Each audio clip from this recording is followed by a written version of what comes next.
Hello, it's Lynn. A cool detail about Sword and Shield I think a lot of people may have overlooked is the fact that they sneakily made a whole bunch of Pokémon inspired by a book written by a very famous British author called Lewis Carroll, which happens to be my favorite book, Alice's Adventures in Wonderland. And you know, the cartoon movie made by Disney, and that other movie, and the other movie, and anyway.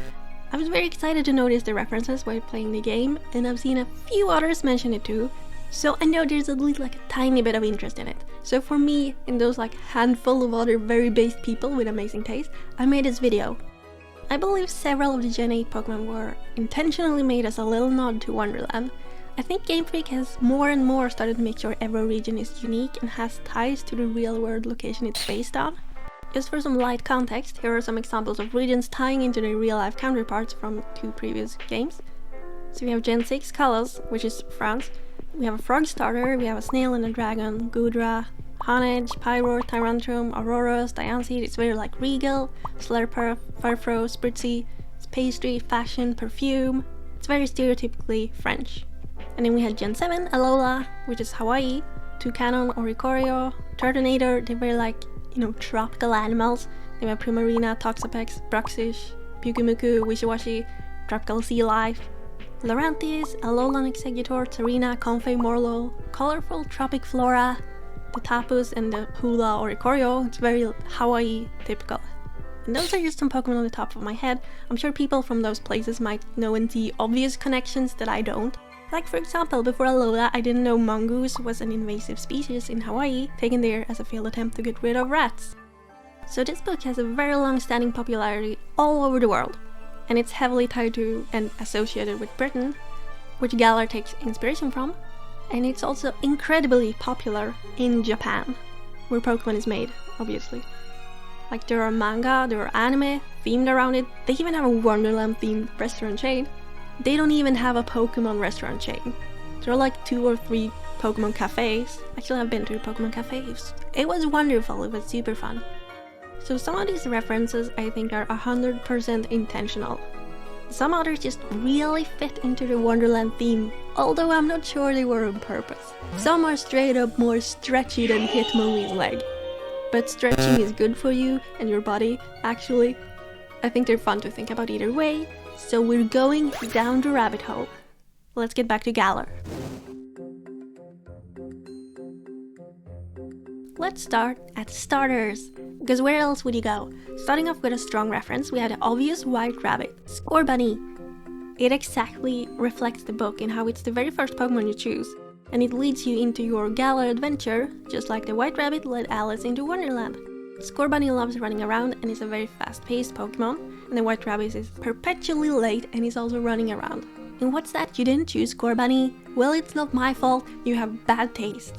But okay, maybe you picked Sobble, who also has a tie to Wonderland, although a little bit more far-fetched.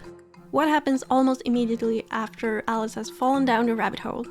She can't go through a tiny door, and what does she do? She starts crying, and physically can't stop crying, and cries a whole ocean, just like how Sobble's whole gimmick is crying, and making others unable to stop crying too. Like there's a very clear parallel here. I didn't actually notice this until now, but they actually have quite a similar design. I mean, the main colors are like blue, yellow, and white, and the yellow is like the hair, and they even have like a bow kind of on their head, and Sobble's like light pattern kind of makes it look like it's wearing an apron, just like Alice. And they also kind of even have the same hair part, and they're both huge crybabies, so same character basically. But absolute furthest level of far-fetched for these starters, Surfetched at this point, you might say, is for Grookey. She's just a gardener character in Wonderland called Pat, who just happens to be believed to be a monkey. Pat is the white rabbit's gardener actually, so there's a tie with Scorbunny again. So there was potentially a monkey who makes flowers grow. Like come on, that is seriously close to Grookey.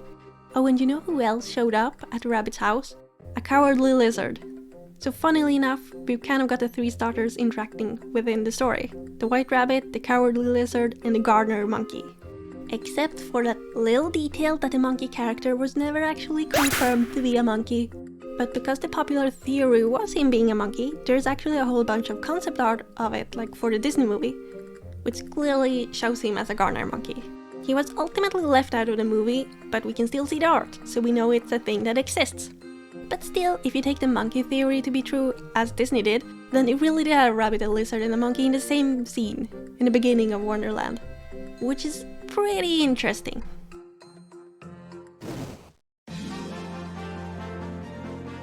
Mad Tea Party. So we have Synesty and Poltergeist. I think the Mad Tea Party is the most famous scene, or should I say the most famous? The connection is obvious, they're literally tea Pokémon. You could also say that Poltergeist is this sleepy dormouse who lives in a teapot. It's obviously not a mouse at all, but it's still a small creature living inside a teapot, filling up that role, so to speak. Like imagine asking like a designer if they could design a Pokémon that lives in a teapot. This is a reasonable design to come up with for that prompt. See what I mean? But another Pokémon that could still be seen as the dormouse is of course Morpeko. Well, it's a hamster, not a dormouse, it's still like a rodent, and it literally goes mad. Fitting for the Mad Tea Party. But I wouldn't say that's necessarily intentional, and I bet more on Synesty feeling the role of the dormouse in the teapot, but it's still really fitting because it's literally a half-mad Pokémon for the Mad Tea Party. There's no clear like March Hare Pokémon, but I also don't expect every single character to have a counterpart. But again, we do have Scorbunny, and the Scorbunny line with more rabbits to fill the role if you'd want to. I'd say a shiny Raboot would probably be the best hair from Gen 8. But the most famous Tea Party character is of course the Mad Hatter. We have two Pokémon that could fit this role, both Hatterene and Mr. Rime. I think both of these are a fair bet to being the Mad Hatter. Both are heavily associated with hats. I prefer Hatterene because it just looks like 50 million times better. But at the same time, Mr. Rime is very like wacky and weird and definitely fits the crazy Tea Party vibe. I know it's based on like Charlie Chaplin and that kind of stuff, but that doesn't mean it can't be based on both. Again, imagine the design prompt being something like a Pokémon that is associated with hats. It looks like a human to some degree as well, so it does kind of fit the role better. But Hatena is wearing a little party hat though, that seems fitting as well, it's very cute for Tea Party, you know? Next Pokémon. And of course my personal favorite is the Cheshire Cat, also known as the Smiling Cat, Galarian Meow, and Berserker. I mean, look at the very big signature smile. You cannot convince me that this is not intentionally a Wonderland reference. Like I'm 100% certain of it. There is just no other reason to make the regional cats have a giant big smile. Like there's no other lore to blame it on. It's not like Vikings are famously smiling. I should know. I'm a Scandinavian Viking descendant, that's me, that's my culture. This is a clear reference in my mind. And this is the next section I call, is it a reference or is it a far-fetched? So here are some things that are like convincingly accurate, but still a bit off. Could be a reference, could maybe not be. So let's see what we have. If only flowers could talk. We can talk, if there's anybody worth talking to. Hey, wait a minute, what the hell? We have a singing flower. While I would say its design wasn't like intentionally made to be Wonderland themed, the fact that they snuck in this specific fact into the text makes me think it was an intentional nod to Wonderland. Maybe. It whirls around in the wind while singing a joyous song. This delightful display has charmed many into rising this Pokémon. From Game Freak interviews and such, we know the person designing the Pokémon doesn't necessarily come up with a lore or background. I do think it could be a little like intentional detail added by someone to make it fit the theme without really having to impose anything on the design. It could also be a random made up detail. Pretty dense not to understand that. But anyway, singing flowers, check. Another reference I haven't actually seen many people mention is that we also have the Tweedle twins represented by Indeedee and his two forms. Tweedledum and Tweedledee, Indeedee, come on, the names even match. They even look a little bit like chess pieces, at least to me, because they have these almost black and white colors. Funnily enough, we even have a scary black crow in Galar matching their little rhyme. Am I gonna have to read? Oh, fine. Tweedledum and Tweedledee agreed to have a battle, for Tweedledum said Tweedledee had spoiled his nice new rattle. Just then flew down a monstrous crow, as black as tar barrel, which frightened both the heroes, so they both forgot their quarrel. But yeah, a monstrous crow, black. See what I'm on here? See what I'm saying? And oh yeah, speaking of chess pieces are also associated with the books, quite heavily so. Not so much the Disney movie, I don't think, which I know most people are more familiar with, although I think they feature, oh yeah, they do feature the White Queen and like a chess army in the Burton movies. So I'm very delighted that Corviknight, who shares a name with a chess piece as a knight, also turns out to have a fully white shiny to contrast its fully black regular color. Of course, you could argue that Corviknight is blue and the shiny is grey, but the dex actually calls it purple. And these colors could very well represent black and white. So I'm like fully aware and accepting that this could be seen as a stretch. It's basically a rubber bird, that's how stretchy it is. But to me, when I look at them, it reads as a black bird and a white bird. Like, the contrast between them, to me, looks white and black. They're also very lenient with like what color they call Pokemon in general. Some evidence and examples from the decks. Honchkrow and Snorlax are listed as black Pokemon. Meanwhile, Marshadow is listed as a grey Pokemon, and Smeargle and the two Frillish are listed as white Pokemon. So they're not very consistent with the colors anyway. And I honestly stand by Corviknight being made to represent black and white in a contrasting sense. Curious coincidences. These are the less obvious ones that are very much a stretch, or simply a coincidence. But they nevertheless actually fit into the Wonderland theme, so I'm gonna go through them all for fun anyway. So in the book, Alice meets a giant puppy, because she's tiny at that point. In the Tim Burton film, they turned it into a fully grown bloodhound and featured it a lot more. It was supposed to be a puppy, but whatever. We obviously have a dog line of Pokemon. It's Jumper and Boltund, and if you Dynamax them, you literally get a giant puppy. Again, this is very far-fetched, but it's still really fun that you can actually do this in the game to mimic the books.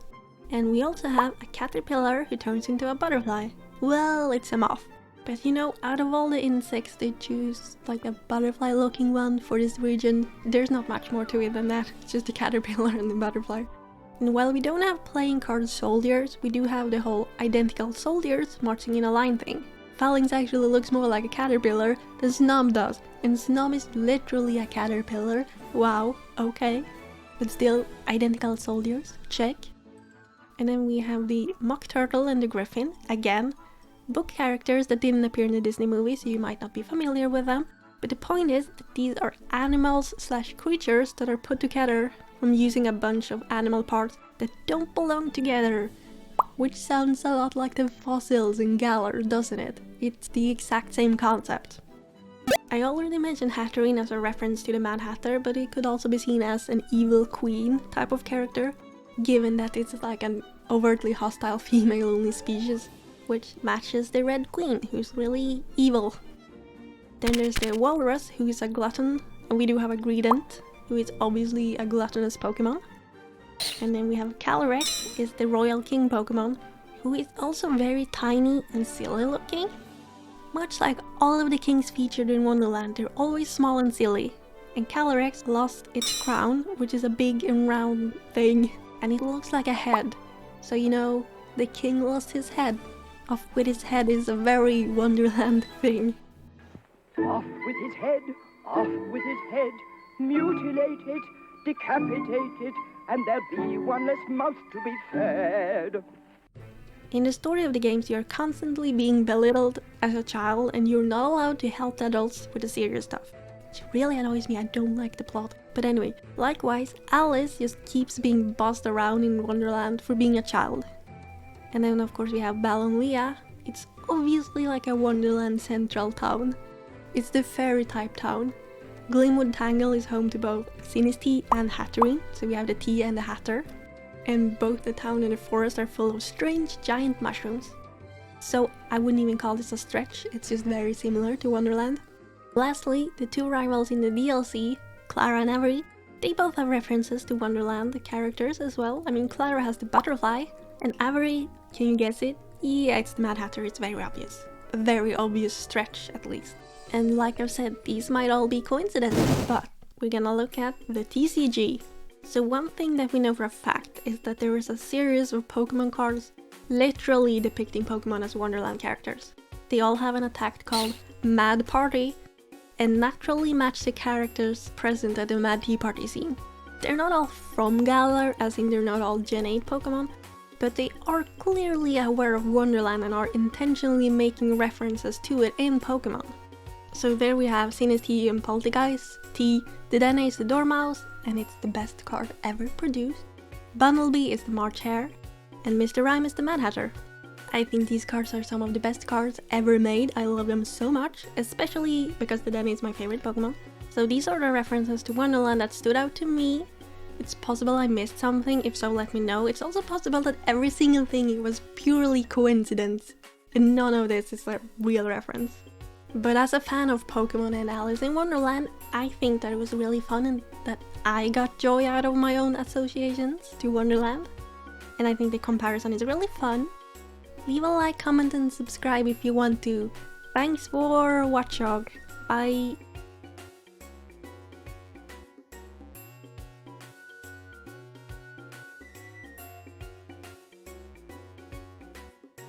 If you don't speak to me more politely, I'll pick you. Good for you.